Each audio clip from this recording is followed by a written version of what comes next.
اونچی آواز میں نماز پڑھنا کیسا ہے؟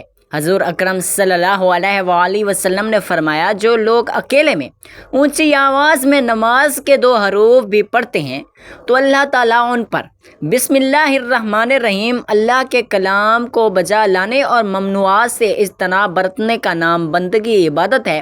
اسلام کے نزدیک عبادت کا مفہوم نہایت وسیع ہے۔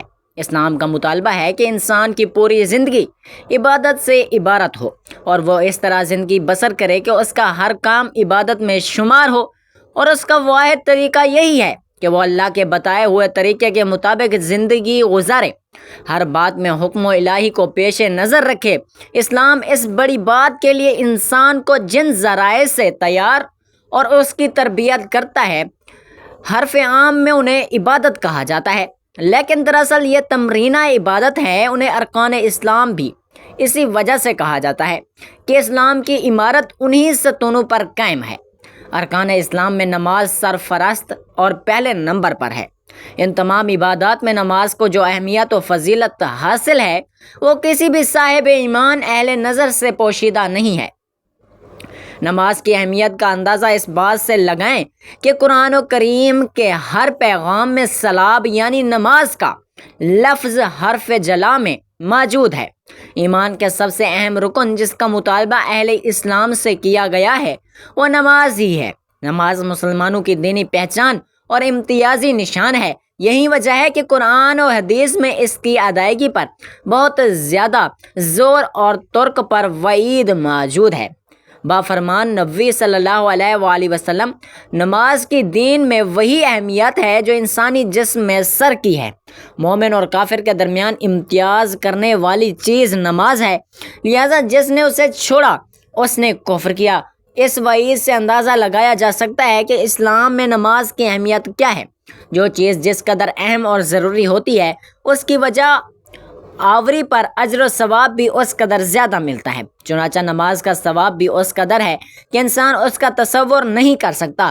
لیکن 5 وقتہ نمازوں میں فجر کی نماز کی اہمیت و فضیلت سب سے نمایاں ہے، اور اس کی ادائیگی پر اجر و ثواب بھی دیگر 4 نمازوں سے زیادہ ہے۔ اس کی وجہ یہ ہے کہ فجر کے وقت دنیا نیند کی آغوش میں محو استراحت ہوتی ہے اور خواب خرگوش کے مزے لے رہی ہوتی ہے۔ لوگوں پر غفلت اور سستی کی چادر تنی ہوئی ہوتی ہے۔ ایسے میں نرم و گرم آرام دہ بستر کو چھوڑ کر اللہ کی اطاعت و محبت میں بارگاہ الہی میں سجدہ ریز ہونا بڑا پرمشقت اور نفس کو زیر جیسا مشکل کام ہے۔ اللہ تعالیٰ کی سنت یہ ہے کہ بندے کو جس نیکی کے کرنے میں مشقت زیادہ ہو اور نفس و شیطان سے لڑائی لڑنی پڑے، اللہ اس پر زیادہ اجر و ثواب عطا کرتا ہے، چاہے وہ نیکی کتنی ہی چھوٹی کیوں نہ ہو۔ قرآن و حدیث سے بھی نماز فجر کی قرأت و تلاوت قرآن کی اہمیت اجاگر ہوتی ہے، جس سے فجر کے وقت اور نماز فجر کی اہمیت کا پتہ چلتا ہے۔ سورۃ بنی اسرائیل میں فرمایا، فجر کا قرآن، بے شک فجر کی نماز میں پڑھا جانے والا قرآن محسوس و مشہود ہو کر سامنے آ جاتا ہے۔ یعنی اگر فجر کی نماز میں پڑھا جانے والا قرآن اگر سمجھ کر بغور پڑھا یا سنا جائے تو وقت فجر کے تمام انوار و تجلیات اور قرآن فیوز و برکات متشکل ہو کر اللہ کے وجود اور اس کی وحدانیت کی گواہی دیتے محسوس ہوتے ہیں۔ احادیث نبوی سے بھی نماز کی اہمیت و فضیلت و نورانیت کا پتہ چلتا ہے۔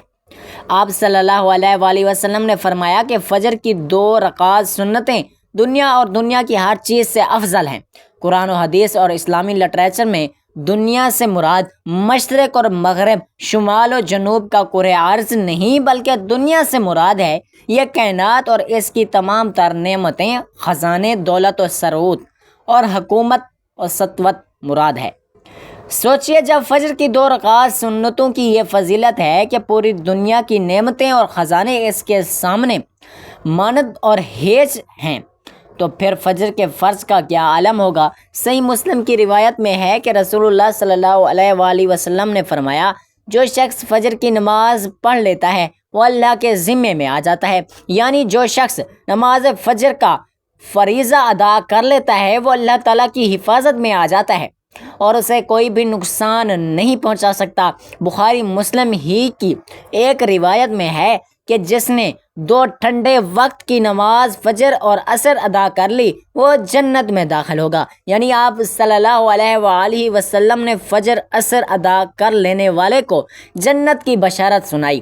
ایک اور روایت میں ہے کہ رسول اللہ صلی اللہ علیہ وآلہ وسلم نے فرمایا، جو شخص عشاء کی نماز باجماعت ادا کرے گا اسے آدھی رات کے قیام کا ثواب ملے گا۔ جو عشاء فجر کی نماز باجماعت ادا کرے گا اس کے لیے پوری رات کی قیام کا ثواب ہوگا۔ نماز فجر کی ادائیگی میں ہماری سستی، غفلت اور کاہلی کوتاہی انتہا کو پہنچی ہوئی ہے۔ کوئی بھی موسم ہو، بقیہ چاروں نمازوں کے مقابلے میں فجر میں نمازی بہت کم تعداد میں ہوتے ہیں۔ یہی حال گھروں میں خواتین نماز فجر کا ہے۔ فجر میں وہ اہتمام نہیں ہوتا جو بقیہ 4 نمازوں کی ادائیگی میں ہوتا ہے۔ موسم گرما میں راتیں چھوٹی ہونے کا بہانہ اور موسم سرما میں صبح سردی کا عذر لیں، لیکن ہمارا ہر بہانہ اور ہر عذر نماز میں کوتاہی اور غفلت کے سلسلے میں اللہ کے ہاں ناقابل قبول ہوگا۔ ہم میں سے اکثر لوگوں کو ایک شکوہ ہمیشہ رہتا ہے کہ روزی میں برکت نہیں، گھر میں برکت نہیں، کتنا ہی کما لیں پتہ ہی نہیں چلتا کہ کہاں گیا۔ ہر وقت کوئی نہ کوئی پریشانی رہتی ہے، کبھی بیماری تو کبھی کوئی اور تنگی۔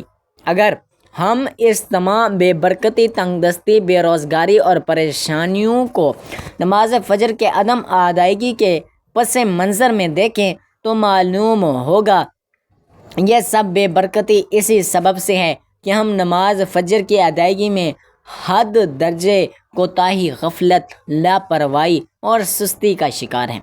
رسول اللہ صلی اللہ علیہ وآلہ وسلم اس حوالے سے متعدد احادیث موجود ہیں جن میں رزق کی تقسیم اور فراوانی اور برکت کو نماز فجر کی ادائیگی سے مشروط کیا گیا ہے۔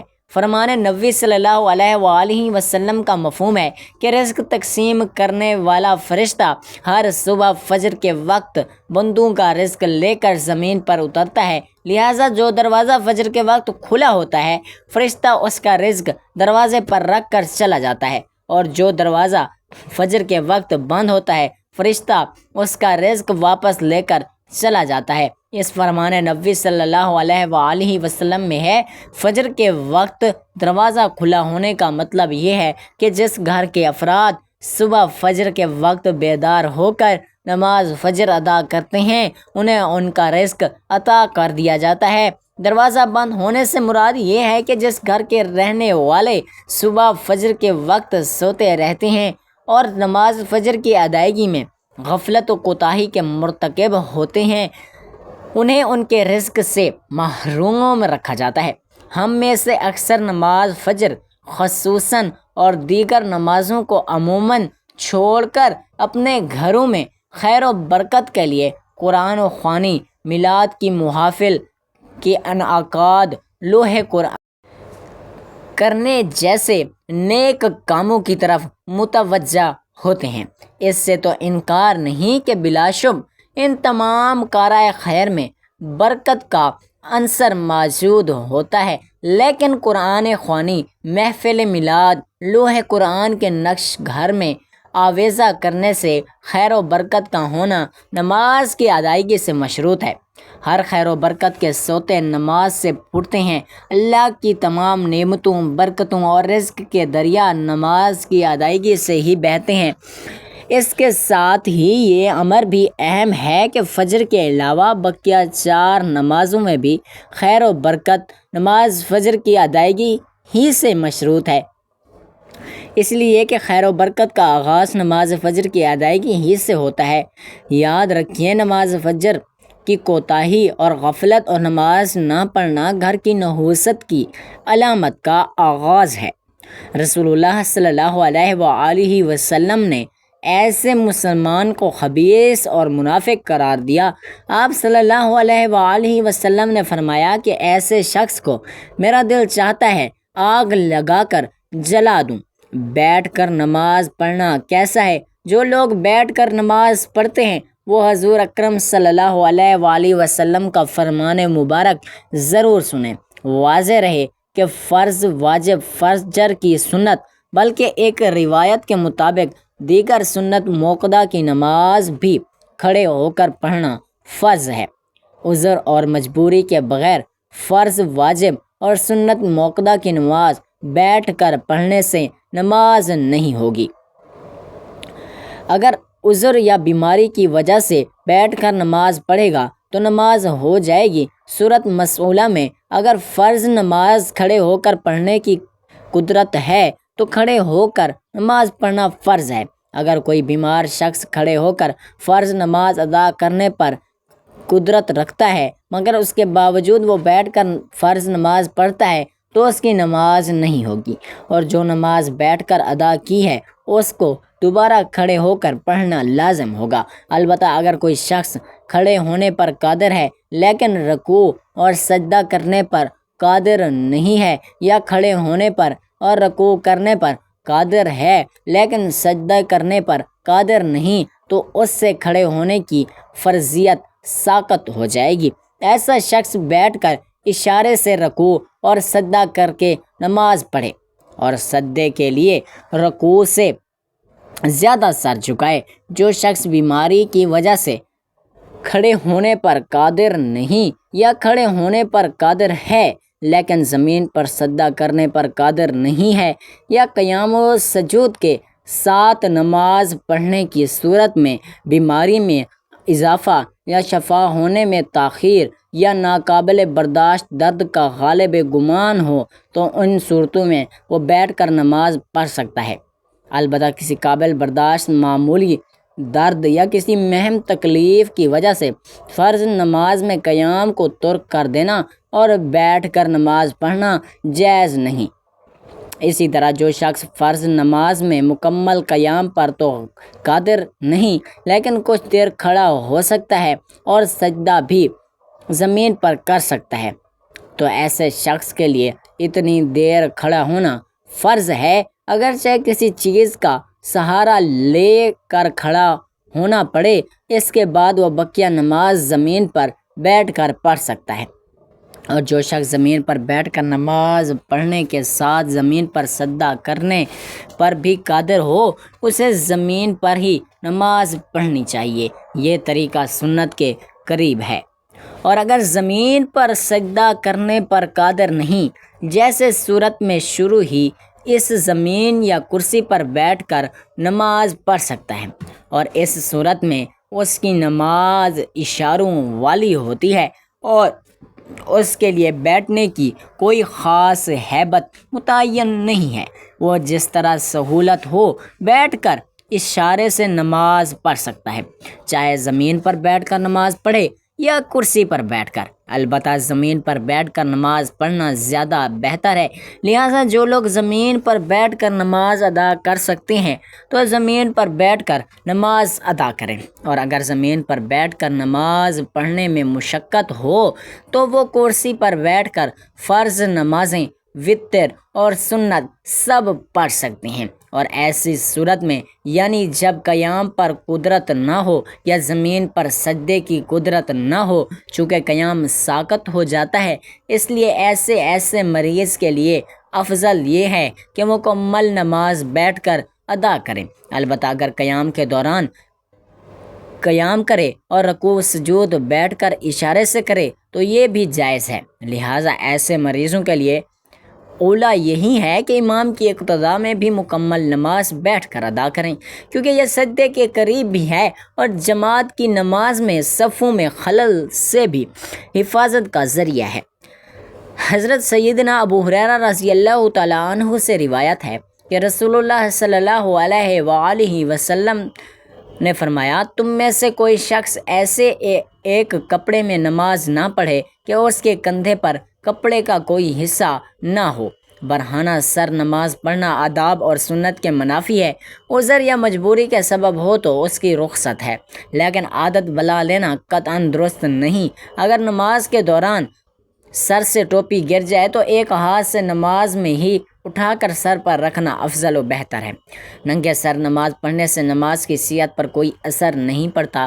نماز کی قبولیت کے لیے سر کا ڈھانپنا عورت کے لیے ضروری ہے اور اس پر مرد ان میں شامل نہیں، لہٰذا ننگے سر نماز پڑھنے سے نماز صحیح ہوتی ہے۔ سر ڈھانپنا سنت اور مستحب ہے، کیونکہ حضور پاک صلی اللہ علیہ وآلہ وسلم عموماً سر پر امامہ باندھ کر نماز پڑھا کرتے تھے۔ یہ نماز کی زینت اور احترام کے لیے مستحب سمجھا جاتا ہے۔ کچھ ثقافت اور روایات میں ننگے سر نماز پڑھنے کو غیر معمولی سمجھا جاتا ہے۔ مثلاً مشرق کے وسط اور جنوبی ایشیا میں مرد عموماً ٹوپیاں امامہ پہن کر نماز پڑھتے ہیں۔ سر ڈھانپ کر نماز پڑھنے سے عبادت کی خوبصورتی اور زینت بڑھتی ہے، جو اللہ تعالیٰ کے حضور احترام اور خشوع کی علامت ہے۔ بعض علماء کے نزدیک سر ڈھانپ کر پڑھنے سے نماز میں خشوع اور خضوع پیدا ہوتا ہے، جو عبادت کی روحانی کیفیت کو بڑھاتا ہے۔ حضور پاک صلی اللہ علیہ وآلہ وسلم نے فرمایا، جب تم میں سے کوئی نماز پڑھے تو اپنے دونوں کپڑے پہن لیں، بے شک اللہ تعالیٰ زیادہ حقدار ہے کہ اس کے لیے زینت کی جائے۔ یہ ہے کہ ننگے سر نماز پڑھنے سے نماز کی صحت پر کوئی اثر نہیں پڑتا۔ سستی سے ننگے سر نماز پڑھنا، یعنی ٹوپی پہننا بوجھ معلوم ہوتا ہو یا گرمی معلوم ہوتی ہو، وہ مکروہ ہے، تنزیہ ہی ہے، یعنی ناپسندیدہ ہے۔ اور اگر تحقیر نماز مقصود ہے، مثلا نماز کوئی ایسی اہم چیز نہیں جس کے لیے ٹوپی یا امامہ پہنا جائے، تو یہ کفر ہے۔ اور خشوع و خضوع یعنی نماز میں دل لگنے کے لیے سر برہنہ یعنی ننگے سر نماز پڑھی تو مستحب ہے۔ کاہلی، سستی اور لاپرواہی کی بنا پر ٹوپی کے بغیر ننگے سر نماز پڑھنا مکروہ تنزیہ ہے اور اس ثواب میں کمی ہوتی ہے۔ البتہ اگر کبھی غلطی سے ٹوپی ساتھ نہ ہو اور فوری طور پر کسی جگہ سے میسر بھی نہ ہو سکتی ہو، تو اس صورت میں ننگے سر نماز پڑھنے کی وجہ سے کراہت نہیں ہوگی۔ نبی کریم صلی اللہ علیہ وآلہ وسلم عمومی احوال میں امامہ یا ٹوپی کے ذریعے سر مبارک کو ڈھانپا کرتے تھے، اس لیے سر پر امامہ یا ٹوپی پہننا سنن ضوابط میں سے ہے، جس کا درجہ مستحب کا ہے، اور سر کا ڈھانپنا لباس کا حصہ ہے۔ صحابہ اکرام علیہم الرضوان اور صلحائے امت کا یہی معمول تھا۔ کبھی کبھار ننگے سر ہو جانا گناہ نہیں، البتہ مستقل طور پر ننگے سر رہنا شرم، ناپسندیدہ اور خلاف ادب ہے، اور ننگے سر رہنے کو معمول اور فیشن بنا لینا اسلامی تہذیب کے بالکل خلاف ہے۔ اگر کوئی غیروں کی مشابہت میں ننگے سر رہتا ہے تو وہ گنہگار ہوگا۔ مفتی رشید احمد گنگوہی رحمۃ اللہ علیہ لکھتے ہیں، سر برہنہ ہونا احرام میں ثابت ہے، سوائے احوام کے بھی احیاناً ہوگی، نہ کہ دائماً چلتے پھرتے تھے۔ خلاصہ کلام یہ ہے کہ امامہ یا ٹوپی لگا کر نماز پڑھنا افضل ہے، لیکن اگر کوئی امامہ یا ٹوپی لگائے بغیر ننگے سر نماز پڑھتا ہے تو اس کی نماز جائز اور درست ہے، اس لیے کہ حدیث رسول صلی اللہ علیہ وآلہ وسلم میں ہے کہ کوئی شخص ایک کپڑے میں اس طرح نماز نہ پڑھے کہ اس کے کندھے ننگے ہوں۔ ایک روایت کے اندر یہ الفاظ ہے، عمر بن ابو سلمہ رضی اللہ تعالیٰ عنہ فرماتے ہیں کہ میں نے رسول اللہ صلی اللہ علیہ وآلہ وسلم کو ام سلمہ کے گھر میں ایک ہی کپڑے میں لپٹے ہوئے نماز پڑھتے دیکھا۔ آپ نے اس کی دونوں طرفین اپنے کندھوں پر رکھی ہوئی تھی، اور ان دونوں حدیثوں میں یہ بات واضح ہو گئی کہ مرد کے لیے دوران نماز سر کا ڈھانپنا ضروری نہیں، وگرنہ آپ صلی اللہ علیہ وآلہ وسلم کندھوں کے ساتھ سر کا بھی ذکر فرماتے۔ لہٰذا سر ڈھانپنے کی ترغیب تو دی جائے، لیکن اگر کوئی نہیں ڈھانپتا تو اس کو ملامت نہ کیا جائے۔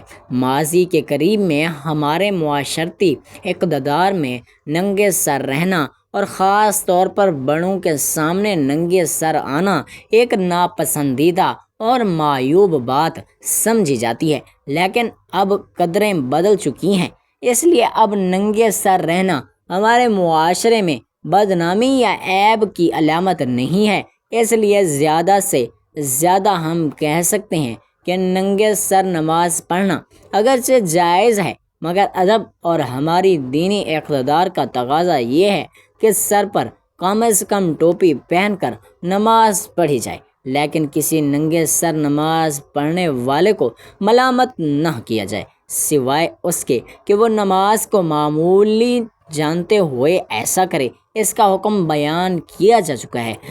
حضور صلی اللہ علیہ وآلہ وسلم نے فرمایا، اللہ تعالیٰ تجھے ہدایت پر قائم رکھے۔ اونچی آواز میں نماز پڑھنا کیسا ہے؟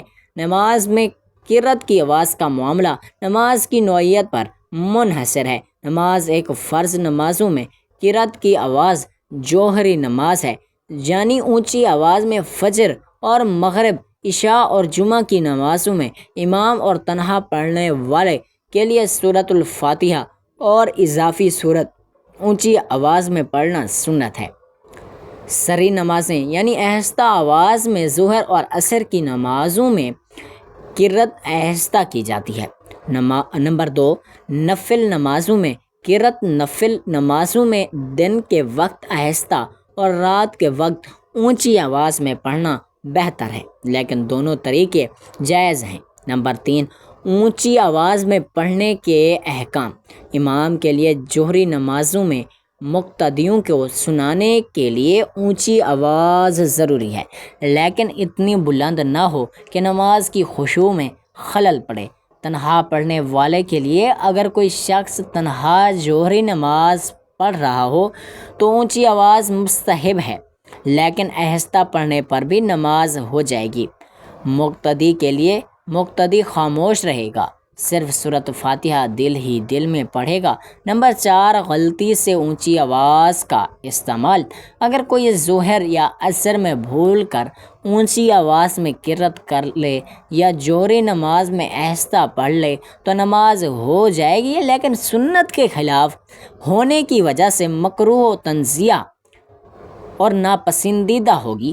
اونچی آواز میں نماز پڑھنا جوہری نمازوں یعنی فجر، مغرب، عشاء میں سنت ہے، جبکہ سری نمازوں میں یعنی ظہر اور عصر میں آہستہ پڑھنا واجب ہے۔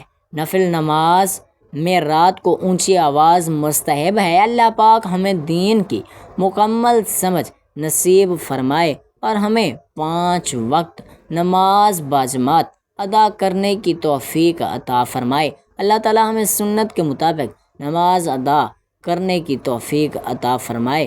آمین یا رب العالمین۔